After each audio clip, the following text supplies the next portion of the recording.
ಎಲ್ಲರಿಗೂ ನಮಸ್ಕಾರ. ಇವ್ರ ಪರಿಚಯ ಆಲ್ರೆಡಿ ನಿಮ್ಗೆಲ್ಲರಿಗೂ ಇದೆ. ಇವ್ರು ಬೇರೆ ಯಾರು ಅಲ್ಲ, ನಮ್ಮ BMS ಕಾಲೇಜಿನಲ್ಲಿ ಸುಮಾರು ವರ್ಷಗಳ ಕಾಲ ಕನ್ನಡ ಪ್ರಾಧ್ಯಾಪಕರಾಗಿ ಕೆಲಸವನ್ನು ಮಾಡಿ, ಈ ನಂತರ ಬಸವೇಶ್ವರ ಕಾಲೇಜಿನಲ್ಲಿ, ರಾಜಾಜಿನಗರ ಬಸವೇಶ್ವರ ಕಾಲೇಜಿನಲ್ಲಿ ಪ್ರಾಂಶುಪಾಲರಾಗಿ ಸದ್ಯ ಸ್ವಲ್ಪ ಬಿಡುವನ್ನು ತಗೊಂಡಿದ್ದಾರೆ. ಈಗ ಅಪರೂಪಕ್ಕೆ ನನಗೆ ಸಿಕ್ಕಿದ್ದಾರೆ. ಅಗಾಧವಾದ ಪಾಂಡಿತ್ಯವನ್ನು ಪಡೆದಿರುವ ಇವರು ಶಿಕ್ಷಣ ಕ್ಷೇತ್ರದಲ್ಲಿ ಸುಮಾರು ವರ್ಷಗಳ ಕಾಲ ಸೇವೆ ಸಲ್ಲಿಸಿದ್ದಾರೆ. ಈಗ ಮಕ್ಕಳಿಗೆಲ್ಲ ಪರೀಕ್ಷೆ ಅಂದರೆ ಭಯ ಅಲ್ವಾ? ಆ ಪರೀಕ್ಷೆಯ ಭಯವನ್ನು ಹೋಗ್ಸಕ್ಕೆ ಮೇಡಮ್ ಅವ್ರ ಕಡೆಯಿಂದ ಒಂದಿಷ್ಟು ಸಣ್ಣ ಸಣ್ಣ ಟಿಪ್ಸ್ಗಳನ್ನು ನಾನು ಕೇಳಕ್ಕೆ ಬಂದಿದ್ದೀನಿ. ಬನ್ನಿ, ಅವ್ರ ಮುಖಾಂತರ ನಿಮ್ಮ ಪರೀಕ್ಷಾ ಭಯವನ್ನು ಓಡಿಸಿ ಖುಷಿಯಾಗಿ ಪರೀಕ್ಷೆಯನ್ನು ಬರೀರಿ ಅಂತ ಕೇಳ್ಕೊತಾ ಇದ್ದೀನಿ. ಎಲ್ಲರಿಗೂ ಅರಿವೇ ಗುರು ಶೈಲಾ ಚಾನಲ್ಗೆ ಸ್ವಾಗತ, ಸುಸ್ವಾಗತ. ಮೇಡಮ್ ನಮಸ್ಕಾರ. ನಮಸ್ಕಾರ. ಪರೀಕ್ಷೆ ಅಂದರೆ ಏನು? ಮತ್ತೊಮ್ಮೆ ಎಲ್ರಿಗೂ ಅರಿವೇ ಗುರು ಶೈಲಾ ಅವರ ಈ ಮಾತುಕತೆಗೆ ಸ್ವಾಗತ, ಸುಸ್ವಾಗತ. ಪರೀಕ್ಷೆ ಅಂತಂದರೆ ವೈಯಕ್ತಿಕ ಪರೀಕ್ಷೆ, ಜೀವನದ ಪರೀಕ್ಷೆ. ನಾನು ನನ್ನ ಪದವಿಯನ್ನು ಗಳಿಸ್ಕೋಸ್ಕರ ಪರೀಕ್ಷೆಯನ್ನು ನಾನು ಯಾವ ರೀತಿ ನಿಭಾಯಿಸ್ತೀನಿ ಅಂತಕ್ಕಂಥದ್ದು. ಪರೀಕ್ಷೆ ನಾನೇನು ಅನ್ನೋದನ್ನ ಉತ್ತರ ಕೊಡುತ್ತೆ. ಪರೀಕ್ಷೆ ನಮ್ಮ ಸಾಮರ್ಥ್ಯದ ಮಾನದಂಡವಾಗಿರುತ್ತೆ. ಪರೀಕ್ಷೆ ನನ್ನ ಇರುವಿಕೆಯ, ನನ್ನ ವ್ಯಕ್ತಿತ್ವಕ್ಕೆ ಒಂದು ಉತ್ತರ ಅಂತ ನಾನು ಭಾವಿಸ್ತೀನಿ. ಮ್ಯಾಮ್, ಈಗ SSLC ಅಂದ ತಕ್ಷಣ ಮೊದಲಿಂದಲೂ ಪಾಲಕರು ನೀನು SSLC ಇದೆಯಾ ಅಂತ ಮಗುವಿಗೆ ಸ್ವಲ್ಪ ಭಯ ಮೂಡಿಸಿರ್ತಾರೆ. ಆದರೆ ಮಕ್ಕಳು ಪರೀಕ್ಷೆಯ ಸಮಯದಲ್ಲಿ ಹೇಗೆ ತಮ್ಮ ಒಂದು ಮಾನಸಿಕ ಶಕ್ತಿಯನ್ನು ಸಮತೋಲನದಲ್ಲಿ ಇಟ್ಕೊಂಡು ಹೇಗೆ ಸಿದ್ಧತೆ ಮಾಡ್ಕೋಬೇಕು ಅವರು? ಬಹಳ ಒಳ್ಳೆಯ ಪ್ರಶ್ನೆ ಕೇಳಿದ್ರಿ ಶೈಲಾ ಅವರೇ. ಈ ಪೋಷಕರು ಮಾಡುವಂಥ ಭಯ, ಇನ್ವರ್ಟೆಡ್ ಕಾಮರ್ಸಲ್ಲಿ ಹೇಳ್ತಾ ಇದ್ದೀನಿ, ಈ ಭಯ ಅನ್ನೋದ್ರಿಂದಲೇ ಅವ್ರ ಸಾಮರ್ಥ್ಯ ಏನು ಅನ್ನೋದು ಗೊತ್ತಾಗ್ತಾ ಇಲ್ಲ. ಈ ಭಯ ಇರೋದ್ರಿಂದಲೇ ಅವ್ರು ತಮ್ಮ ವ್ಯಕ್ತಿತ್ವದಿಂದ ಸ್ವಲ್ಪ ಕಡಿಮೆ ಪರ್ಸೆಂಟೇಜಿಗೆ ಬರ್ತಿದ್ದಾರೆ. ನಿಮ್ಗೆಲ್ಲ ಗೊತ್ತಿದೆ, SSLC ಅಂದ ಕೂಡ್ಲೇನೆ ಅದು ಕೌಮಾರ್ಯಾವಸ್ಥೆಯ ಒಂದು ಜೀವನ. ಬೇಗ ಮಿದುಳು ಕೆಲಸ ಮಾಡ್ತಾ ಇರುತ್ತೆ, ಮನಸ್ಸು ಓಡ್ತಾ ಇರುತ್ತೆ. ಅದನ್ನು ಹಿಡಿದು ನಿಲ್ಲಿಸ್ಲಿಕ್ಕೆ ದೊಡ್ಡ ಒಂದು ದಂಡಾಧಿಕಾರಿ ಯಾರು ಅಂತಂದ್ರೆ ಪೋಷಕರು. ಅದನ್ನ ಅವ್ರಿಗೆ ಭಯದಿಂದ ಮಾಡುವಂಥದ್ದಲ್ಲ, ಪ್ರೀತಿಯಿಂದ, ವಿಶ್ವಾಸದಿಂದ ಓದೋದು, ಬರೆಯೋದು, ಮಾತನಾಡೋದು, ಪರೀಕ್ಷೆ ಎದುರಿಸೋದು ಅನ್ನೋದನ್ನ ಬಹಳ ಆತ್ಮೀಯತೆಯಿಂದ ಅವರು ತಮ್ಮ ಮನೆಯ ಮಗಳಿಗೆ ಮತ್ತು ಮಗನಿಗೆ ಹೇಳ್ಕೊಡ್ಬೇಕು ಅನ್ನೋದನ್ನ ನಾ ಎಲ್ಲ ಪೋಷಕರಿಗೂ ಕೂಡ ರಿಕ್ವೆಸ್ಟ್ ಮಾಡ್ತಾ ಇದ್ದೀನಿ. ಈ ತಿಂಗಳು ಬಹಳ ಮುಖ್ಯವಾದಂಥ ಘಟ್ಟ. ನಿಮ್ಮ ಮಕ್ಕಳಿಗೆ ಭಯ ಇಲ್ಲದೆ ಪರೀಕ್ಷೆ ಬರೆಯುವಂಥದ್ದು. ನೆಕ್ಸ್ಟ್ ಪ್ರಶ್ನೆ ಬರುತ್ತೆ, ಹಾಗಾದ್ರೆ ಭಯನೇ ಇರ್ಲಿಲ್ಲ ಅಂತಂದ್ರೆ ನಮ್ಮ ಮಕ್ಕಳು ಓದೋದೇ ಇಲ್ವಲ್ಲ ಅಂತಾರೆ ಅನ್ನುವ ಪ್ರಶ್ನೆ ಬರುತ್ತೆ. ಪೋಷಕರೇ, ಈ ಹೊತ್ತಿನಲ್ಲಿ SSLC ಪರೀಕ್ಷೆಯನ್ನು ಬರೀತಕ್ಕಂಥ ವಿದ್ಯಾರ್ಥಿಗಳಿಗೆ ನೀವು ಮೊದಲು ಮಾಡಬೇಕಾಗಿರ್ತಕ್ಕಂಥದ್ದು ನಿಮ್ಮ ಪ್ರೀತಿಯ ಕರೆಯನ್ನು ಅವ್ರಿಗೆ ಕೊಡಿ. ಪ್ರೀತಿಯಿಂದ ಓದುವುದರ ಬಗ್ಗೆ ಅವ್ರಿಗೆ ಹೆಚ್ಚಿನ ಮಾಹಿತಿಯನ್ನು ಕೊಡಿ. ನಾನು ಮತ್ತು ನನ್ನ ಓದುವಿಕೆ ಅಂತಕ್ಕಂಥದ್ದು ಒಂದೇ ನಾಣ್ಯದ ಎರಡು ಮುಖಗಳು ಅನ್ನೋದನ್ನ ಹೇಳ್ಕೊಡಿ. ಭಯ ಅಂತೂ ಪಡಿಸ್ಬೇಡಿ. ಅದಕ್ಕೆ ನನ್ನ ಟಿಪ್ಸ್ ಏನು ಅಂತಂದ್ರೆ, ಮಿದುಳು ಮತ್ತು ಮನಸ್ಸಿನ ಏಕಾಗ್ರತೆಗೋಸ್ಕರ 5 ನಿಮಿಷ ಧ್ಯಾನಕ್ಕೆ ಅವ್ರನ್ನ ನಿಮ್ ಜೊತೆ ಸೇರಿಸ್ಕೊಳ್ಳಿ. ಏಕಾಗ್ರತೆ ಅಂತಕ್ಕಂಥದ್ದು ಬಹಳ ಮುಖ್ಯವಾದಂತಹ ಆಯಾಮ ಈ ದಿನ. ಅದನ್ನ ದೊಡ್ಡ ಅರ್ಥದಲ್ಲಿ ಆಧ್ಯಾತ್ಮಿಕ ಅಂತ ಕರಿತೀವಿ, ಒಂದು ಸಣ್ಣ ಪ್ರಮಾಣದಲ್ಲಿ ಧ್ಯಾನ ಅಂತ ಕರಿತೀವಿ. ಇನ್ನೂ ಸರಳ ಭಾಷೆಯಲ್ಲಿ ಅಂದ್ರೆ, ನಾನು ಮತ್ತು ನನ್ನ ಮಕ್ಕಳು ಒಂದು ಮೌನದಲ್ಲಿ ಲೀನವಾಗುವಂಥದ್ದು.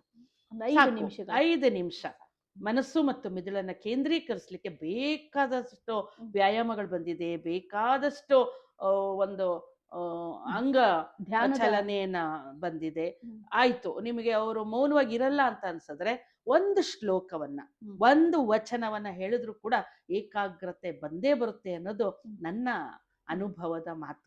ವಚನ ಅಂತೂ ನಮ್ಮ ಮಿದುಳು, ನಮ್ಮ ಮನಸ್ಸನ್ನ ಕೇಂದ್ರೀಕರಿಸುವಂತ ಒಂದು ಅಂಶ. ಅದು ನೀವು ಬಹಳ ಸರಳವಾದದ್ದು. ದಯವಿಲ್ಲದ ಧರ್ಮವು ಯಾವುದಯ್ಯ, ದಯವೇ ಬೇಕು ಸಕಲ ಪ್ರಾಣಿಗಳೆಲ್ಲರಲ್ಲಿ, ದಯವೇ ಧರ್ಮದ ಮೂಲವಯ್ಯ, ಕೂಡಲ ಸಂಗಮ ದೇವ. 4 ಸಾಲನ್ನ ಕುರಿತು ನೀವು ಅವ್ರ ಜೊತೆ ಹೇಳಿ, ಅದು ಭಯ ಕಿತ್ತು ಹೋಗೇ ಬಿಡುತ್ತೆ. ನೋಡಿ ಪೋಷಕರೇ, ಪ್ರಯತ್ನ ಪಡಿ.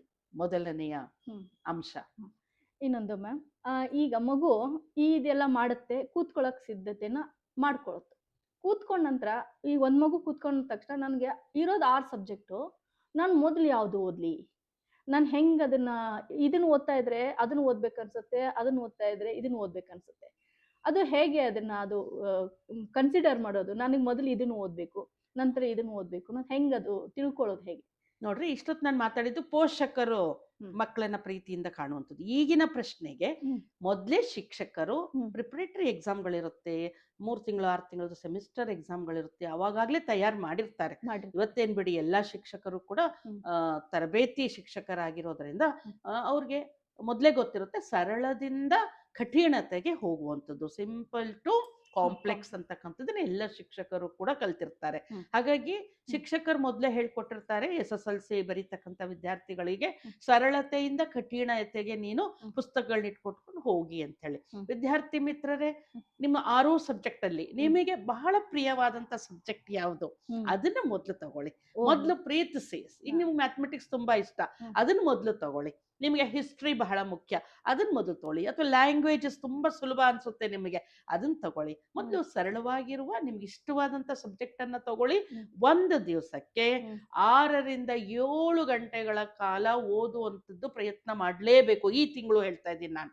ಮೊದ್ಲಿಂದ 3 ತಾಸು ಓದ್ದವರಿಗೆ ಏನ್ ತೊಂದರೆ ಆಗಿರಲ್ಲ. ಹ್ಮ್. ಈಗ ನಾನು ಹ್ಮ್. ಹೆಚ್ಚಿನ ಅಂಕವನ್ನ ಪಡ್ಕೋಬೇಕು, ನಾನು ನನ್ನ ಕಾಲ್ ಮೇಲೆ ನಾನು ನಿಂತ್ಕೊಳ್ಳಿಕ್ಕೆ ತಯಾರಿ ಮಾಡಬೇಕು, ನಾನು ಬಹಳ ಒಳ್ಳೆಯ ಕಾಲೇಜಿಗೆ ನಾನು ಸೇರ್ಬೇಕು ಅಂದಾಗ ಏನೂ ಮಾಡಕ್ಕಾಗಲ್ಲ. ನಾವು ಶಿಕ್ಷಣ ವ್ಯವಸ್ಥೆಯಲ್ಲಿ ನಮ್ಮ ಅಂಕಗಳೇ ಇದಕ್ಕೆ ಮಾನದಂಡವಾಗಿರೋದ್ರಿಂದ ಅದರತ್ತ ಹೋಗೋಣ. ಹ್ಮ್. ಅದನ್ನ ಪ್ರೀತಿಯಿಂದ, ಆತ್ಮೀಯತೆಯಿಂದ, ನನ್ನ ಜೀವನ, ನನ್ನ ಪರೀಕ್ಷೆ, ನನ್ನ ಗುರಿ ಅನ್ನುವಂತ ಒಂದು ಪ್ರೀತಿ ಪ್ರೇಮದಿಂದ ನಾವು ಸರಳವಾದಂತ ಸಬ್ಜೆಕ್ಟ್ ಅನ್ನ ಮೊದಲು ಓದ್ಕೊಳ್ಳೋಣ. ಹ್ಮ್. ದಿನಕ್ಕೆ ಹ್ಮ್. 6 ತಾಸು ಓದುವಂಥದ್ದನ್ನ ಪ್ರಾಕ್ಟೀಸ್ ಮಾಡ್ಕೊಳ್ಳಿ.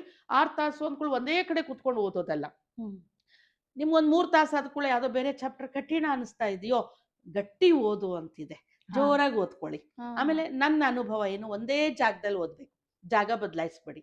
ಹ್ಮ್. ಇವತ್ತಿನ ದಿವಸ ಜಾಗ ಬದಲಾಯಿಸ್ಕೊಂಡು ಏನಾಗುತ್ತೆ, ಕಾನ್ಸಂಟ್ರೇಷನ್ ಪವರ್ ಕಮ್ಮಿ ಆಗುತ್ತೆ. ಹ್ಮ್. ಒಂದೇ ಜಾಗ, ನೀವು ಯಾವ ಜಾಗ ಆಯ್ಕೆ ಮಾಡ್ಕೊಂಡಿದ್ದೀರಿ ಆ ಜಾಗದಲ್ಲೇ ಕುತ್ಕೊಂಡು ನೀವೊಂದು 6ರಿಂದ 7 ತಾಸು ಹೋದ್ರಿ. 3 ಗಂಟೆಗೆ ಒಂದ್ಸಲ ಒಂದು 10 ಹೆಜ್ಜೆಯನ್ನ ನಡೆದು ಬಂದು ಮತ್ತೆ ಅದೇ ಜಾಗದಲ್ಲಿ ಕೂತ್ಕೊಳ್ಳಿ. ಮೊಬೈಲ್ನಿಂದ ದೂರ ಇರಿ ಮಕ್ಕಳೇ. ಮೊದಲು ನೀವು ಅನುಸರಿಸ್ಬೇಕಾಗಿರ್ತಕ್ಕಂಥ ಆಯಾಮ ಏನು ಅಂದ್ರೆ, ಯಾವ ಮೊಬೈಲಿಗೂ ಕೂಡ ಆನ್ಸರ್ ಮಾಡಬೇಡಿ. ನಂಗೆ ಫ್ರೆಂಡ್ಸೇ ಇಲ್ಲ ಅಂತೇಳಿ ನೀವು ಮನಸ್ಸಿನಲ್ಲಿ ಇಟ್ಕೊಳ್ಳಿ. ಯಾವುದಕ್ಕೂ ಕೂಡ ನೀವು ಆನ್ಸರ್ ಮಾಡಕ್ ಹೋಗ್ಬೇಡಿ. ಟಿವಿ ಮುಂದೆ ಮೊದಲೇ ಕುತ್ಕೋಬೇಡಿ. ಆದಷ್ಟು ಎಷ್ಟು ರೆಫರೆನ್ಸ್ ಪುಸ್ತಕಗಳು ಮೇಡಮ್ ಹೇಳಿರ್ತಾರೋ, ಯಾವ್ಯಾವ ನೋಟ್ಸ್ ಅನ್ನ ಮೇಡಮ್ಗಳು ಕೊಟ್ಟಿದ್ದಾರೋ, ಯಾವ್ಯಾವ 5 ವರ್ಷದ ಪ್ರಶ್ನೆ ಪತ್ರಿಕೆಗಳನ್ನ ಬಿಡಿಸು ಅಂತ ಕೊಟ್ಟಿದ್ದಾರೋ ಅಂಥವನ್ನೆಲ್ಲ ಸರಳವಾಗಿ ಓದ್ಕೊಳ್ತಾ ಬನ್ನಿ.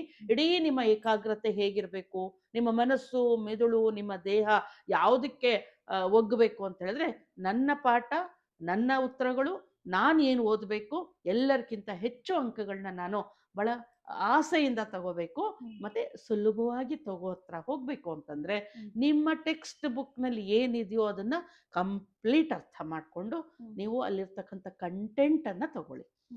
SSLC ಪರೀಕ್ಷೆ ಬರೀತಕ್ಕಂಥ ವಿದ್ಯಾರ್ಥಿಗಳೇ ಗಮನಿಸಬೇಕಾಗಿರ್ತಕ್ಕಂಥ ಅಂಶ ಏನು ಅಂದ್ರೆ, ಒಂದು ಚಾಪ್ಟರ್ನ ಕಂಟೆಂಟ್ ಏನು ಅನ್ನೋದನ್ನ ತಿಳ್ಕೊಂಡ್ಬಿಟ್ರೆ ನೀವೇ ಬರಿತಾ ಹೋಗ್ತೀರಿ. 4ನೇ ಟಿಪ್ಸ್ ಏನು ಅಂತಂದ್ರೆ, ನಿಮ್ಮ ಭಾಷೆ. ನೀವು ಎಷ್ಟು ಓದಿದ್ದೀರಿ ಅನ್ನೋದು ಮುಖ್ಯ ಆಗಲ್ಲ, ನೀವು ಕಲ್ತಿದ್ದನ್ನ ಯಾವ ಭಾಷೆಯಲ್ಲಿ ಅದನ್ನ ಅನಾವರಣ ಮಾಡ್ತೀರಿ ಅನ್ನೋದು. Languages very important. ನಿಮ್ಮ ಪದ, ನಿಮ್ಮ ವಾಕ್ಯ ರಚನೆ, ನೀವು ಆ ಕಂಟೆಂಟ್ಗೆ ಸಂಬಂಧಪಟ್ಟಿದ್ದನ್ನು ಮಾತ್ರ ಬರೆಯುವಂಥದ್ದನ್ನ ಬರಿತಾ ಇರುವಾಗ್ಲೇನೆ ಒಂದು ಸ್ವಲ್ಪ ಟಿಪ್ಪಣಿ ಮಾಡ್ಕೊಳ್ತಾ ಹೋಗ್ರಿ. ಟೀಚರ್ಸ್ ಕೊಟ್ಟಿರ್ತಕ್ಕಂಥ ಉತ್ತರಗಳು ಈಗಾಗಲೇ ನನ್ನ ಹತ್ರ ಇದೆ. ನಾನು ಓದ್ಕೊಳ್ಳುವಾಗ ನಾನು ಯಾವ ಪದಗಳನ್ನ, ಯಾವ ವಾಕ್ಯಗಳನ್ನ ನಾನು ಪರೀಕ್ಷೆಯಲ್ಲಿ ಬರೀಲಿಕ್ಕೆ ನಂಗೆ ಸುಲಭ ಇದೆ, ನೀವು ಬರಿತಾನೆ ಒಂದು ನಿಮ್ದೇ ಸಣ್ಣ ಟಿಪ್ಪಣಿಯನ್ನ ಮಾಡ್ಕೊಳ್ತಾ ಹೋಗಿ. ಅದು ಬಹಳ ಇಂಪಾರ್ಟೆಂಟ್. ಇನ್ನೇನ್ ಆ ದಿನದ ಎಕ್ಸಾಮ್ಗೆ ಹೋದಾಗ ಅಷ್ಟು ಟಿಪ್ಪಣಿ ನೋಡ್ಕೊಂಡು ಹೋಗ್ಬಿಟ್ರೆ ಸಾಕು, ಪರಿಪೂರ್ಣವಾಗಿ ನೆನಪಿನ ಶಕ್ತಿಯಲ್ಲಿ ಅದು ಉಳ್ಕೊಂಡ್ಬಿಡುತ್ತೆ. ಆಮೇಲೆ ವಿದ್ಯಾರ್ಥಿ ಮಿತ್ರರೇ, ಅದು ನನಗೆ ಕಷ್ಟ, ಚಾಪ್ಟರ್ ಬಿಟ್ಟೆ, ಈ ಸಬ್ಜೆಕ್ಟ್ ನಂಗೆ ಈ ಚಾಪ್ಟರ್ ತುಂಬಾ ಇಷ್ಟ, ಇದನ್ನ ಓದ್ದೆ, ಅದನ್ನ ಪಕ್ಕಕ್ಕೆ ಇಟ್ಬೇಡಿ. 6 ಚಾಪ್ಟರ್ಸ್ ಇದೆಯೋ 6 ಚಾಪ್ಟರ್ ಈಕ್ವಲ್ ಆಗಿ ಓದ್ಬೇಕು ನೀವು. ಯಾಕಂದ್ರೆ ನಿಮ್ಗೆಲ್ಲ ಟೀಚರ್ಸ್ ಹೇಳಿರ್ತಾರೆ, ಒಂದು ಚಾಪ್ಟರ್ ಇಂದನೂ ನಾವು 5% 6 ಚಾಪ್ಟರ್ಗಳಿಂದ 5%ನ ಪ್ರಶ್ನೆಗಳನ್ನ ಕೊಟ್ಟಿರ್ತೀವಿ. ಹೌದು. ಯಾವ ಚಾಪ್ಟರ್ಗೂ ಹೆಚ್ಚು ಕಮ್ಮಿ ಮಾಡಿರೋದಿಲ್ಲ. ಹಾಗಾಗಿ ನೀವು ಯಾವುದೇ ಚಾಪ್ಟರ್ಗಳನ್ನ ಇದು ಬಿಡ್ತೀನಿ, ನನಗೆ ಸುಲಭ ಇರೋ ಚಾಪ್ಟರ್ ಓದ್ತೀನಿ ಅಂದ್ರೆ ಮತ್ತೆ ನಮಗೆ ಅಂಕಗಳು ಕಡಿಮೆ ಬರುತ್ತೆ. ಕಂಪ್ಲೀಟ್ 100% ತಗೋಬೇಕು ಅಂಕಗಳು ಅಂದ್ರೆ ಎಲ್ಲ ಚಾಪ್ಟರ್ಗೂ ಕೂಡ ನೀವು ಆದ್ಯತೆಯನ್ನ ಕೊಡಬೇಕು. ನಿಮ್ಗೆ ಅನ್ಸ್ಬೋದು ನಂಗೆ ಒಂದು 4 ಚಾಪ್ಟರ್ ತುಂಬಾ ಸುಲಭ, ನಾನು ಅದರಲ್ಲಿ ಮಾರ್ಕ್ಸ್ ತಗೊಳ್ತೀನಿ ಅಂತ ಹೇಳಿ. ನಮ್ದು ಹಣೆ ಬರ ಎಷ್ಟು ಕೆಟ್ಟಿರ್ತೈತಿ ಅಂದ್ರೆ ಮಕ್ಕಳೇ, ಆ ಯಾವ್ದು 2 ಚಾಪ್ಟರ್ ಬಿಟ್ಟಿರ್ತೀವೋ ಒಂದೊಂದ್ಸಲ ಅದರಿಂದನೇ ಪ್ರಶ್ನೆಗಳು ಬಂದ್ಬಿಟ್ಟಿರುತ್ತೆ. ಹಾಗಾಗಿ ಜೋಕೆ ಒಂದ್ ವೇಳೆ 2 ಚಾಪ್ಟರ್ ಕಷ್ಟ ಅಂತ ಅನ್ಸಿದ್ರೆ ಕಡಿಮೆ ಆದ್ಯತೆನ ಕೊಡಿ. ಆದ್ರೆ ಬಿಟ್ಟು ಬರ್ತೀನಿ, ಓದೋದೇ ಇಲ್ಲ ಅನ್ನೋದ್ರಿಂದ ನೀವು ದೂರ ಉಳಿಬೇಕು. 6 ಚಾಪ್ಟರ್ಗೆ ಸಮಾನವಾದಂತ ಅಧ್ಯಯನವನ್ನ ನೀವು ಮಾಡ್ತಾ ಹೋಗ್ಬೇಕು. 1 ಅಂಕದ ಪ್ರಶ್ನೆ 100 ರೆಡಿ ಆಗ್ಬಿಡಿ. 2 ಅಂಕದ ಪ್ರಶ್ನೆಗಳನ್ನ ರೆಡಿಯಾಗಿ ಪ್ರಬಂಧ ರೂಪದ ಪ್ರಶ್ನೆಗಳನ್ನಂತೂ ನೀವು 6 ಚಾಪ್ಟರ್ ಇಂದ ಓದ್ಕೊಳ್ಳೇಬೇಕಾಗುತ್ತೆ. ಓದ್ಕೊಂಡಾದ್ಮೇಲೆ ಹೇಗ್ ಬರಿತೀರಿ ಅನ್ನೋದು ನಿಮ್ಮ ಟಿಪ್ಪಣಿಗಳು ನಿಮ್ಗೆ ಸಹಾಯಕ್ಕೆ ಬರುತ್ತೆ. ಆಮೇಲೆ ಇನ್ನೊಂದು ಮ್ಯಾಮ್, ಈ ಬರವಣಿಗೆ ನೀಟಾಗಿ ಶುದ್ಧವಾಗಿದ್ರೆ ನೀವು ಎಷ್ಟೊಂದು ಎಕ್ಸಾಮ್ಗಳನ್ನ ಕರೆಕ್ಷನ್ಗೆ ಹೋಗಿದ್ದೀರಾ, ಎಷ್ಟೊಂದು ವಿದ್ಯಾರ್ಥಿಗಳು ಬರ್ದಿದ್ದನ್ನ ನೋಡಿರ್ತೀರಾ. ಚೆನ್ನಾಗಿ ಬರೆದು ಮಕ್ಕಳದ್ದು ನಿಮ್ಮ ಮನಸ್ಸು ಖುಷಿ ಆಗುತ್ತೆ, ಓ ಎಷ್ಟು ಚೆನ್ನಾಗಿ ಬರ್ದಿದೆ ಅಂತ. ಆ ಒಂದು ಬರವಣಿಗೆಯನ್ನು ಹೇಗೆ ಶುದ್ಧ ಮಾಡ್ಕೋಬೇಕು? ಹೌದು, ಈಗ ಬರವಣಿಗೆಯನ್ನ ಶುದ್ಧ ಮಾಡ್ಕೊಳ್ಳುವಂತ ಟೈಮ್ ಇಲ್ಲ. ಇದನ್ನ ನೀವು ಮೊದ್ಲಿಂದನೇ ಬರಿತಾ ಪ್ರಾಕ್ಟೀಸ್ ಮಾಡ್ಕೊಳ್ತಾ ಹೋಗ್ಬೇಕು.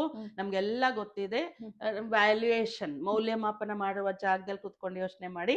ಮೊದಲು ಅಟ್ರಾಕ್ಷನ್ ಆಗೋದೆ ಬಹಳ ಸುಂದರವಾಗಿ ಅಂದವಾಗಿ ಬರೆದಿರ್ತಕ್ಕಂಥ ಉತ್ತರ ಪತ್ರಿಕೆಗಳು ಎಲ್ಲ ಮೌಲ್ಯಮಾಪಕರ ಮನಸ್ಸನ್ನ ಸೆಳೆಯುತ್ತೆ. ಆದ್ರೆ ಏನು ಭಯ ಪಡಬೇಡಿ, ಇವತ್ತಿನ ಶಿಕ್ಷಕರು ಟ್ರೈನ್ ಆಗಿದ್ದಾರೆ. ನಿಮ್ದು ಅಕ್ಷರಗಳು ಅಷ್ಟು ಚೆನ್ನಾಗಿಲ್ಲ ಅಂತ ಅನ್ಸಿದ್ರು ಕೂಡ ಕರೆಕ್ಟ್ ವಾಕ್ಯ ರಚನೆ ಮಾಡಿ ಮೌಲ್ಯಮಾಪಕರಿಗೆ ಅಂದವಾಗಿ ಬರ್ದಿದ್ದಾರೆ ಅಂತ ಕೂಡ ಹೆಚ್ಚಿನ ಅಂಕಗಳು ಕೊಡೋದು, ಅಥವಾ ನಿಮ್ದು ಅಂದವಾದಂತಹ ಅಕ್ಷರಗಳಿಲ್ಲ ಅಂತಂದಾಗ ಕಡಿಮೆ ಕೊಡೋದು ಅಂತ ಶಿಕ್ಷಕರು ಇಲ್ವೇ ಇಲ್ಲ. ಹಾಗಾಗಿ ನೀವು ಒಂದು ಅಂದವಾದಂತಹ ಸುಂದರವಾದಂತಹ ಬರವಣಿಗೆ ಇದ್ರೆ ಅದಕ್ಕೆ ಹೆಚ್ಚಿನ ಆದ್ಯತೆ ಕೊಡಿ. ಒಂದ್ ವೇಳೆ ಇಲ್ಲ ಅಂದ್ರೂ ಕೂಡ ಭಯ ಪಡಬೇಡಿ. ಏನ್ ಗೊತ್ತಿದೆಯೋ ಒಂದು ಬಿಡದೆ ಸರಿಯಾಗಿ ಬರೆದು ಬರಬೇಕು, ತಪ್ಪಿಲ್ದೆ ಬರೀಬೇಕು. ಆಮೇಲೆ ಈಗ ಆಗ್ಲೇ ನಾವು ಜನವರಿ ಎಂಡಿಗೆ ಬಂದ್ವಿ, ಇನ್ನೇನು ಉಳಿದಿದ್ದು ಫೆಬ್ರವರಿ ಮಾರ್ಚಲ್ಲಿ ಶುರು ಆಗ್ಬಿಡುತ್ತೆ. ಇನ್ನು 1 ತಿಂಗಳ ಕಾಲ ಅವರ ಒಂದು ಟೈಮ್ ಇರೋದು. ಈ 1 ತಿಂಗಳಲ್ಲಿ ತಲೆ ಬಗ್ಗಿಸಿ ಓದಿದ್ರೆ ನಾಳೆ ಜಗತ್ತು ಅವರನ್ನ ತಲೆ ಎತ್ತಿ ನಿಲ್ಲಗ್ ಮಾಡುತ್ತೆ. ಈ 1 ತಿಂಗಳ ಸಿದ್ಧತೆಯಲ್ಲಿ ಖಂಡಿತ ಹೇಗೆ ಅವರು ಮಾಡ್ಕೊಂಡು ಈ 1 ತಿಂಗಳ ಸಮಯದಲ್ಲಿ ಬಹಳ ಮುಖ್ಯವಾಗಿದೆ. ಮೊದಲೇ ಹೇಳಿದ್ದೀನಿ, ಫ್ರೆಂಡ್ಶಿಪ್ ನ ಬಿಡಬೇಕು. ಮನೆಯಲ್ಲಿ ಯಾವುದೇ ಕೋಪ ತಾಪಗಳಿಗೆ ಒಳಗಾಗಬಾರ್ದು. ನಿಮ್ ತಂದೆ ತಾಯಿಗಳು ಅಕ್ಕ ಅಣ್ಣ ಏನ್ ಹೇಳ್ತಾರೆ ಅದನ್ನ ಕೇಳ್ಬೇಕು. ಅಕ್ಕಪಕ್ಕದವ್ರು ಏನಾದ್ರು ನಿಮ್ಮ ಮನಸ್ಸನ್ನ ಡೈವರ್ಟ್ ಮಾಡ್ತಿದ್ದಾರೆ ಅಂದ್ರೆ ಹೊರಗಡೆ ಹೋಗೋದನ್ನ ನಿಲ್ಲಿಸ್ಬೇಕು. ಎಲ್ಲದಕ್ಕಿಂತ ಹೆಚ್ಚಾಗಿ ನಿಮ್ಮ ಆರೋಗ್ಯವನ್ನ ಚೆನ್ನಾಗಿಟ್ಕೋಬೇಕು.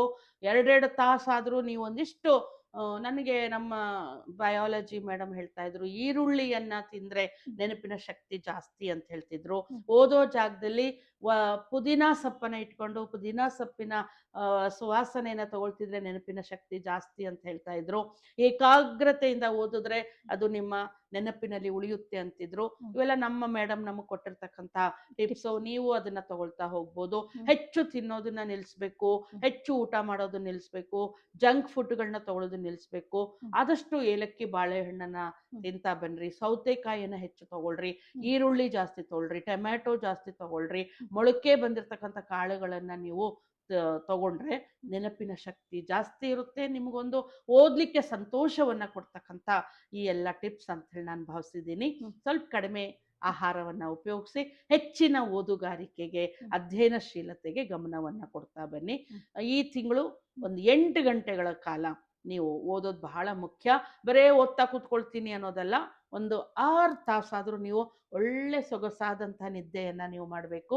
ಒಂದು ಒಳ್ಳೆಯ ಆಹಾರ, ಒಂದು ಒಳ್ಳೆಯ ನಿದ್ದೆ, ಒಂದು ಒಳ್ಳೆಯ ಮನಸ್ಸು, ಮತ್ತೆ ಕುಟುಂಬ ವರ್ಗದವ್ರ ಜೊತೆ ಬೆರೆಯುವಂಥದ್ದು ನಿಮ್ಮ ಮನಸ್ಸಿನಲ್ಲಿ ಇರ್ಬೇಕಾಗಿದ್ದೇನು ಅಂದ್ರೆ, ನಾನು 10th ಪರೀಕ್ಷೆಯನ್ನ ಬರಿತಾ ಇದ್ದೀನಿ, ನನ್ನ ಜೀವನವನ್ನ ನಿರ್ಧಾರ ಮಾಡುವಂತ ಮೊದಲನೆಯ ಘಟ್ಟ, ಹಾಗಾಗಿ ಇದಕ್ಕೆ ನಾನು ಹೆಚ್ಚಿನ ಆದ್ಯತೆ ಕೊಡ್ತೀನಿ ಅಂತ ನೀವು ಸ್ವಯಂ ಪ್ರೇರಿತರಾಗೋದು ಈ ತಿಂಗಳು ಬಹಳ ಮುಖ್ಯ.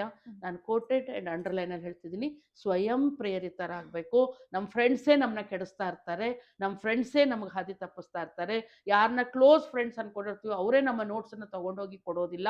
ಹಾಗಾಗಿ ನಿಮ್ಮ ಟೆಕ್ಸ್ಟ್ ಬುಕ್ಕು, ನಿಮ್ಮ ನೋಟ್ಸು, ನಿಮ್ಮ ಸಿದ್ಧತೆಯ ಕೆಲವೊಂದು ರೆಫರೆನ್ಸ್ ಬುಕ್ಗಳು ಯಾರಿಗೂ ಕೊಡದೆ ನೀವು ಅದನ್ನು ಬಳಸ್ಕೋಬೇಕು. ಅಗತ್ಯವಾಗಿ ಬಳಸ್ಕೊಳ್ಳಿ. ಆಮೇಲೆ ಮುಂದಿನ ತಿಂಗಳು ಅಂದರೆ ಮತ್ತೆ ಆ ಸಮಯ ಬರೋದಿಲ್ಲ ವಿದ್ಯಾರ್ಥಿ ಮಿತ್ರರೇ. ಓಕೆ, ನೀವು ಇಷ್ಟೊಂದೆಲ್ಲ ಹೇಳಿದ್ರಿ. ಯಾವುದೇ ಒಂದು ಮಗು ಈ ವಿಡಿಯೋ ನೋಡಿ ಸ್ವಯಂ ಪ್ರೇರಿತರಾಗಿ ಓದಿ ಒಂದು ಒಳ್ಳೆ ಸಾಧನೆ ಮಾಡಲಿ ಅಂತ ನಾವು ಒಂದು ಉದ್ದೇಶದಿಂದ ಇದನ್ನು ಮಾಡ್ತಾ ಇರೋದು. ಕೊನೆಯದಾಗಿ ಪೋಷಕರಿಗೂ ಮೊದಲು ಕಿವಿ ಮಾತು ಹೇಳಿದ್ರಿ. ಪರೀಕ್ಷೆ ಹತ್ರ ಬಂದಂಗೆ ಕೆಲವೊಂದು ಮಕ್ಕಳಿಗೆ ನಡ್ಕ ಶುರು ಆಗುತ್ತೆ. ಅಮ್ಮ ಎಲ್ಲ ಓದಿದ್ದೀನಿ, ಆದರೂ ನನಗೊಂದು ಭಯ ಇದೆ, ಅಲ್ಲಿ ಹೆಂಗೆ ಪ್ರೆಸೆಂಟ್ ಮಾಡ್ತೀನಿ, ಅಥವಾ ಪರೀಕ್ಷೆಯಲ್ಲಿ ಹಾಲಲ್ಲಿ ಕೂತಾಗೂ ಕೂಡ ನಡುಗ್ತಾ ಇರ್ತಾರೆ ಕೆಲವು ಮಕ್ಕಳು. ಆವಾಗ ಆ ಒಂದು ಕೊನೆಯ ಹಂತದ ಪರೀಕ್ಷೆ ಹಾಲ್ಗೆ ಹೋಗಿ ಕೂತ್ಕೊಂಡಿದ್ದೀನಿ, ಬಟ್ ಕ್ವಶನ್ ಪೇಪರ್ ನೋಡಿದ್ರೆ ನಂಗೆ ಬ್ಲ್ಯಾಂಕ್ ಅಂತ ಇರ್ತಾರಲ್ಲ, ಅವ್ರಿಗೆ ಒಂದು ಟಿಪ್ಸ್ ಹೇಳಿ. ಬಹಳ ಒಳ್ಳೆಯ ಪ್ರಶ್ನೆ. ಈಗ ನಡೀತಿರೋದೇ ಹಾಗೆ. ಇಂಟೆಲೆಕ್ಚುಯಲ್ ಆಗಿರ್ತಕ್ಕಂಥ ಒಂದು ಮಗುನೂ ಕೂಡ ಪ್ರಶ್ನೆ ಪತ್ರಿಕೆ ಬರೋದಕ್ಕಿಂತ ಮುಂಚೆ ನಡಗಕ್ಕೆ ಶುರು ಮಾಡ್ತಾನೆ. ಪ್ರಶ್ನೆ ಪತ್ರಿಕೆ ಕೈಗೆ ಬಂದ ಕೂಡಲಂತೂ ಕೈ ಇನ್ನೂ ನಡಗಕ್ಕೆ ಶುರು ಆಗುತ್ತೆ. ವಿದ್ಯಾರ್ಥಿ ಮಿತ್ರರೇ, ಅದು 2 ನಿಮಿಷ ನಿಮ್ಮ ಮನಸ್ಸು ಮರ್ಕಟದಂತೆ ಓಡುವಂತಹ ಒಂದು ಭಾವ ಅದು 2 ನಿಮಿಷ ಆಗ್ತಾ ಇದ್ದಂಗೆ ಒಂದು ನೀರು ಇಟ್ಕೊಂಡಿರ್ರಿ. ನೀರು ಕುಡಿದ್ಬಿಡಿ, ಸಮಾಧಾನವಾಗಿ ಬನ್ನಿರಿ. ಹೆದರಿಕೆ ಅಂತ ಅನ್ಸಿದ ಕೂಡಲೇ ನೀವು ಒಂದು ಚಾಕ್ಲೇಟನ್ನು ಇಟ್ಕೊಂಡು ತಿನ್ನಿರಿ. ಅದನ್ನ ಮೊದಲೇ ನಿಮ್ಮ ರೂಮ್ ಇನ್ವಿಜಿಲೇಟರ್ಗೆ ತೋರಿಸ್ರಿ, ಚೆಕ್ ಮಾಡ್ತಾರೆ ಅವರು. ಕಾಣಿಸೋ ಹಾಗೆ ಇಟ್ಕೊಳ್ಳಿ. ಒಂದು ಕಾದ ಆರಿದ್ದ ನೀರನ್ನು ಇಟ್ಕೊಳ್ಳಿ, ಒಂದು ಚಾಕ್ಲೇಟನ್ನು ಇಟ್ಕೊಳ್ರಿ. ಭಯ ಖಂಡಿತ ಆಗುತ್ತೆ. ಪ್ರಶ್ನೆ ಪತ್ರಿಕೆ ಕೈಗೆ ಬಂದ ಕೂಡಲೇ ಕೈ ನಡುಗುತ್ತೆ. ಸುಮ್ಮನೆ 2 ನಿಮಿಷ ಕಣ್ಣು ಮುಚ್ಕೊಂಡು ಕೂತ್ಕೊಳ್ಳಿ, ನೀರನ್ನು ಕುಡೀರಿ, ಚಾಕ್ಲೇಟನ್ನು ತಗೊಳ್ಳಿ. ಸಮಾಧಾನ ಬಂತು ಅಂತ ಅಂದ ಕೂಡಲೇ ನೀವು ಬರೆಯೋಕ್ಕೆ ಶುರು ಮಾಡಿ. ಆ ನಡುಗುವಂತಹ ಮನಸ್ಸಿನಲ್ಲಿ ಓದಕ್ಕೂ ಹೋಗ್ಬೇಡಿ, ಯಾಕಂದ್ರೆ ಇನ್ನೂ ನಿಮಗೆ ಕಾನ್ಫಿಡೆನ್ಸ್ ಲೆವೆಲ್ ಕಡಿಮೆ ಆಗ್ತಾ ಹೋಗುತ್ತೆ. ವಿದ್ಯಾರ್ಥಿ ಮಿತ್ರರೇ, ಆತ್ಮವಿಶ್ವಾಸ ಅನ್ನೋದು ಪ್ರಶ್ನೆ ಪತ್ರಿಕೆ ಬಂದಾಗ ತುಂಬ ಇಂಪಾರ್ಟೆಂಟು. ಲೀಲಾಜಾಲವಾಗಿ ಪರೀಕ್ಷೆಯನ್ನು ಎದುರಿಸ್ಬಿಡಿ. ಏನದು 2-2.5 ಗಂಟೆ ನೀವು ಓದಿದ್ದೇ ಬಂದಿರುತ್ತೆ. ಏನು ಹೆದರ್ಕೋಬೇಡಿ. ಹೊರಗಡೆಯಿಂದ ಏನೂ ಪ್ರಶ್ನೆ ಬಂದಿರಲ್ಲ. ಎಲ್ಲ ಪ್ರಶ್ನೆಗಳು ನಿಮಗೆ ಕಲಿಸಿರ್ತಕ್ಕಂತಹ ಒಂದು ಟೆಕ್ಸ್ಟ್ ಬುಕ್ಕಿನ ಒಳಗಡೆನೆ ಬಂದಿರುತ್ತೆ. ಯಾವುದೇ ರೀತಿ ನೀವು ಹೆದರ್ಕೋಬೇಕಾಗಿಲ್ಲ. ಆ ನಡಗುವಿಕೆಯಿಂದ ಹೊರಗಡೆ ಬರಬೇಕು ಅಂದರೆ ನಾನು ಕೊಟ್ಟಿರುವಂಥ 2 ಅಂಶಗಳನ್ನ ಗಮನಿಸಿ. ನೀರು ಕುಡೀರಿ, ಚಾಕ್ಲೇಟನ್ನು ತಿನ್ನಿರಿ. ನನಗೆ ಇತ್ತೀಚೆಗೆ ನನ್ನ ಸ್ಟೂಡೆಂಟ್ಸ್ಗೆ ಹೇಳೋದೇನು ಅಂದರೆ, ಒಂದು ಏಲಕ್ಕಿಯನ್ನು ಇಟ್ಕೊಳ್ಳಿ ಅಂತ ಹೇಳಿದ್ದೀನಿ. ನೀವು ಈ ಟಿಪ್ಸನ್ನು ಇಟ್ಕೊಂಡ್ರೆ ನಿಮಗೆ ಆ ನಡುಕ ಅಂತಕ್ಕಂಥದ್ದು, ಹೆದರಿಕೆ ಅಂತಕ್ಕಂಥದ್ದು ನಿಮಗೆ ಹೋಗುತ್ತೆ ಅಂತ ನಾನು ಭಾವಿಸಿದ್ದೀನಿ. ನಿಮ್ಮ ಬಗ್ಗೆ ನಿಮಗೆ ತುಂಬ ಧೈರ್ಯ ಇರಬೇಕು, ಆತ್ಮಸ್ಥೈರ್ಯ ಅಂತ ಇರಬೇಕು. ನಾನು 35 ಬಂದರೂ ಕೂಡ ಬರ್ತೀನಿ ಅಂಥೇಳಿ ನೀವು ಶೇಕಡಾವಾರು ಕಡೆ ಗಮನ ಕೊಡಬೇಡಿ. ನನಗೆ 100ಕ್ಕೆ 100 ಬರಬೇಕು, 95% ಬರಬೇಕು, ನಾನೇ ಫಸ್ಟ್ ರ್ಯಾಂಕ್ ಬರಬೇಕು, ನಾನು ಬಿಟ್ಟರೆ ಇನ್ಯಾರೂ ಇಲ್ಲ, ಇಂತಹ ಒಂದು ಗರ್ವದಿಂದ ಹೊರಗಡೆ ಕಾನ್ಫಿಡೆನ್ಸ್ ನಿಮ್ಮದು ನಾನು ಓದಿದ್ದೀನಿ, ನಾನು ಬರಿತೀನಿ ಅಂಥೇಳಿ. ಮಕ್ಕಳೇ, ನಾನು ನಿಮಗೆ ಬಹಳ ಮುಖ್ಯವಾಗಿ ಹೇಳಬೇಕಾಗಿದ್ದೇನು ಅಂದರೆ, ಅಂಕಗಳು ಕೇವಲ ನಾನು ಯಾವ ಕಾಲೇಜಿಗೆ ಸೇರ್ತೀನಿ ಅನ್ನೋದ್ರ ಮೇಲೆ ನಿರ್ಧಾರವಾಗುತ್ತೆ. ಒಂದು ಬಡ ಕಾಲೇಜಿನಲ್ಲಿ, ಒಂದು ಸರ್ಕಾರಿ ಕಾಲೇಜಿನಲ್ಲಿ ಓದಿರ್ತಕ್ಕಂಥ ಮಕ್ಕಳು ಕೂಡ ಇವತ್ತು IAS ಅಧಿಕಾರಿಗಳಾಗಿದ್ದಾರೆ, IPS ಅಧಿಕಾರಿಗಳಾಗಿದ್ದಾರೆ. ದಯಮಾಡಿ ಅಂಕಗಳ ಹಿಂದೆ ಓಡಬೇಡಿ, ಪರೀಕ್ಷೆಯನ್ನು ಚೆನ್ನಾಗಿ ಬರೀರಿ, ಅಂಕ ತಾನಾಗಿಯೇ ಬರುತ್ತೆ. ಒಂದು ವೇಳೆ ನಮಗೆ 35-40% 3rd ಕ್ಲಾಸ್ನಲ್ಲಿ ಪಾಸ್ ಆಗಿದ್ದೀನಿ ಅಂತ ನಿಮ್ಗೆ ಅನಿಸಿದ್ರು ಕೂಡ ಏನು ಭಯ ಪಡಬೇಡಿ. ಒಂದು ಅಟೆಂಪ್ಟಲ್ಲಿ ಪಾಸ್ ಆಗುವಂತಹ ಆಲೋಚನೆಯತ್ತ ನೀವು ಓಡಿ. ಇವಾಗ ಬೇಕಾಗಿರೋದೆ ಒಂದು ಅಟೆಂಪ್ಟಲ್ಲಿ ಪಾಸ್ ಆಗಿದ್ದೀವ ಅನ್ನೋದು. ಅಂಥದ್ದು ಕಡೆ ನೀವು ಹೆಚ್ಚಿನ ಆದ್ಯತೆಯನ್ನು ಕೊಡಿ. ಕಾಂಪಿಟೇಷನ್ ಇರಲಿ, ಆದರೆ ಸಕಾರಾತ್ಮಕವಾದಂಥ ಕಾಂಪಿಟೇಷನ್ ಇರಲಿ. ಅದನ್ನು ಒಂದು ನಕಾರಾತ್ಮಕ ಕಡೆಗೆ ಹೋಗೋದು ಬೇಡ ಅಂಥೇಳಿ ಈ ಸಂದರ್ಭದಲ್ಲಿ ಪೋಷಕರು, ಶಿಕ್ಷಕರು ಮತ್ತು ವಿದ್ಯಾರ್ಥಿಗಳು, ಇವು ಒಂಥರ ತ್ರಿಮೂರ್ತಿ ಥರ. ಇವು ಗುರು ಬ್ರಹ್ಮ ವಿಷ್ಣು ರೀತಿ ಮೂವರೂ ಸೇರಿಕೊಂಡು ಆ ಮಗುವಿನ ವ್ಯಕ್ತಿತ್ವ ನಿರ್ಮಾಣದತ್ತ ನಾವೆಲ್ಲರೂ ಕೈ ಜೋಡಿಸ್ಬೇಕು ಅಂತ ಹೇಳ್ತಾ, ನಿಮ್ಗೆಲ್ರಿಗೂ ಕೂಡ ಪರೀಕ್ಷೆಯಲ್ಲಿ ಆತ್ಮಸ್ಥೈರ್ಯ ಬರಲಿ. ನಿಮ್ಮ ಮನಸ್ಸು, ನಿಮ್ಮ ಮೆದುಳು ನಿಮ್ಮ ಕೈಯಲ್ಲಿರಲಿ. ನೀವು ಸಂತೋಷದಿಂದ, ನಗುಮುಖದಿಂದ ನೀವು ಪರೀಕ್ಷೆಯನ್ನು ಎದುರಿಸಿ ಅಂತ ಹೇಳ್ತಾ, ಆಲ್ ದ ಬೆಸ್ಟ್ ಮಕ್ಕಳೇ. ಓಕೆ, ನಿಮ್ಮ ಒಂದು ಅನುಭವವನ್ನು ಮಕ್ಕಳಿಗೆ ಹೇಳಿದ್ದೀರಾ ಮ್ಯಾಮ್. ತಮಗೂ ಕೂಡ ತುಂಬ ಹೃದಯದ ಧನ್ಯವಾದ.